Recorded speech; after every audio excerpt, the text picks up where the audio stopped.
নামে সমকামিতাকে বৈধতা দেওয়ার একটা পায়তারা চলছে। 2 নম্বর ম্যারিটারিয়াল রেপ অর্থাৎ বৈবাহিক ধর্ষণ নামে বাংলাদেশের ঘরে ঘরে স্বামী স্ত্রীদের সম্পর্কটাকে একটা বিতৃষ্ণ সম্পর্কে এবং ঘরে ঘরে অশান্তির দাবানল চালিয়ে দেওয়ার পায়তারা চলছে। আরেকদিকে জোরপূর্বক গর্ভধারণ, এই বিষয়গুলোকে মানবতা বিরোধী অপরাধ হিসেবে আখ্যায়িত করে স্বামীর অধিকার, আল্লাহ প্রদত্ত স্বামীর অধিকার, ইসলাম প্রদত্ত স্বামীর অধিকারকে জলাঞ্জলি দিয়ে ঘরে ঘরে দাম্পত্য কলহের আগুন জ্বালিয়ে দেওয়ার ষড়যন্ত্র চলছে।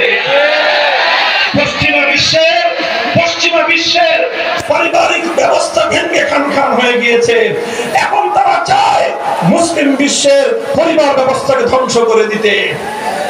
ডক্টর ইউনূস সাহেব, আপনি ভালো মানুষ, আপনার অন্যান্য বিষয়বাদ, কিন্তু এইভাবে শিক্ষা কমিশন গঠন করলেন একটা। শিক্ষা কমিশনের ব্যাপারে আমরা কথা বলছি কয়েকদিন ধরে, আমাদের স্বাভাবিক কথাগুলো মনে হচ্ছে আপনাদের কান দিয়ে ঢুকছে না। শিক্ষা কমিশন, এদেশের 90% মুসলমানদের সন্তানেরা কি পড়াশোনা করবে, তাদের সেই পাঠ্যসূচি, তাদের শিক্ষা ব্যবস্থা প্রণয়ন করে দিবে। এই ধরনের কামরুল হাসান মামুন নামে এবং সামিনা লুৎফা নামে সমকামীদের প্রমোটকারী এই ধরনের কুলাঙ্গারদেরকে দিয়ে বাংলাদেশের শিক্ষা ব্যবস্থায় বাস্তবায়ন করার ষড়যন্ত্র হলে বাংলাদেশটায় আবার সপ্রাচার হবে।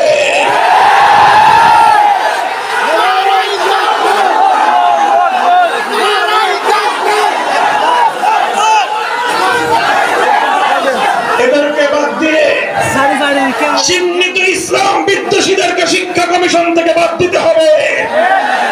এদেশের পরিচিত ইসলামী শিক্ষাবিদদেরকে দিয়ে নতুন করে শিক্ষা কমিশন গঠন করতে হবে। ওই শিক্ষা কমিশন, বিতর্কিত শিক্ষা কমিশন এদেশের ইসলাম প্রিয় আলেম সমাজ মানে না, মানতে পারে না। এগুলো আমাদের গুরুত্বপূর্ণ এজেন্ডা।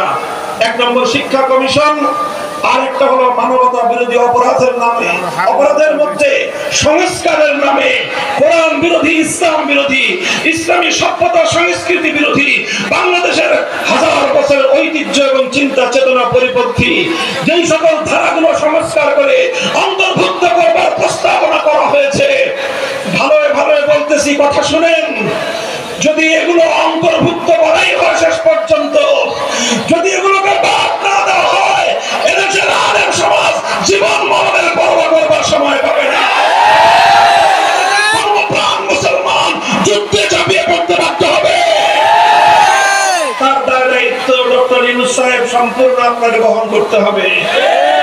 আপনি মনে করবেন না যে বিদেশি শক্তিগুলো আপনাকে সবকিছু করে দিবে। শেখ হাসিনার থেকে শিক্ষা গ্রহণ করেন। শেখ হাসিনার পাশে নরেন্দ্র মোদীর বিশাল ভারত ছিল, বিশাল ভারত ছিল। 15 বছর তাকে সেফটি দিয়েছে, কিন্তু এদেশের মানুষের চূড়ান্ত অভ্যুত্থানের সময় ভারতও পারে নাই শেখ হাসিনাকে শেষ রক্ষা করতে। যদি আপনারা ইসলামের বিরুদ্ধে, এদেশের মানুষের হাজার বছরের চিন্তা চেতনা এবং ঐতিহ্যের বিরুদ্ধে যদি কার্যকলাপ পরিচালনা করতে চান, বিদেশি শক্তি আপনাদেরকে প্রোটেক্ট করতে পারবে না। শেখ হাসিনা তো ভারত আশ্রয় দিছিল, সীমান্তের ওই পারে চলে গেছে। আপনারা এখানে উড়াল দিয়ে আমেরিকা যেতে যেতে আপনারা কিন্তু পারবেন না। কাজে ভাবিয়া করিও কাজ, করিয়া ভাবিও না। শান্তভাবে কথা বললাম, কথাগুলো কানে তুলেন। ভারতে সেই মহারাষ্ট্রে আমার নবীকে কটূক্তি করার যে জঘন্য ঘটনা সংঘটিত হয়েছে, বাংলাদেশে ভারতীয় রাষ্ট্রদূতকে তলব করে সতর্ক করুন, সতর্ক করুন। প্রয়োজনে ভারতের সাথে কূটনৈতিক সম্পর্ক ছিন্ন করুন। ওরা আমার নবীকে গালি দিবে, আর আপনারা ইলিশ মাছের রপ্তানি করে তাদেরকে আপনারা তাদের সাথে আলগা খাতির দেখাবেন। এদেশের মানুষ সেটাকে ভালো চোখে দেখে না। আল্লাহ এদেশের যেই জমিনের মানুষ আল্লাহ নবীর ইজ্জতের প্রশ্নে রক্ত দিবে, জীবন দিবে, তারা যে কোনো জায়গার কোরবানি স্বীকার করতে প্রস্তুত রয়েছে। সর্বশেষ কথা, যদি আমরা সত্যিকার অর্থে ইনসাফ ভিত্তিক সমাজ করতে চাই, বৈষম্যহীন সমাজ যদি করতে চাই, আল্লাহর জমিনে মানব রচিত তন্ত্রমন্ত্র দিয়ে সেটা সম্ভব হবে না। পূর্ণাঙ্গ ইনসাফ ভিত্তিক বৈষম্যহীন সমাজ করতে চাইলে এই জমিনে আল্লাহ প্রদত্ত রাজনৈতিক বন্দোবস্ত খেলাফতের রাজনীতি বাস্তবায়ন করতে হবে। আমরা আল্লাহর প্রতিনিধি বাস্তবায়ন করে, আল্লাহর প্রতিনিধিত্ব বাস্তবায়ন করে খলিফার মাধ্যমে ইনশাআল্লাহ আবার নতুন দিনের ইসলামের ঝান্ডা উঠবে ইনশাআল্লাহ। খেলাফত বাস্তবায়নের সেই সংগ্রামে আপনারা সাথে থাকবেন তো ইনশাআল্লাহ?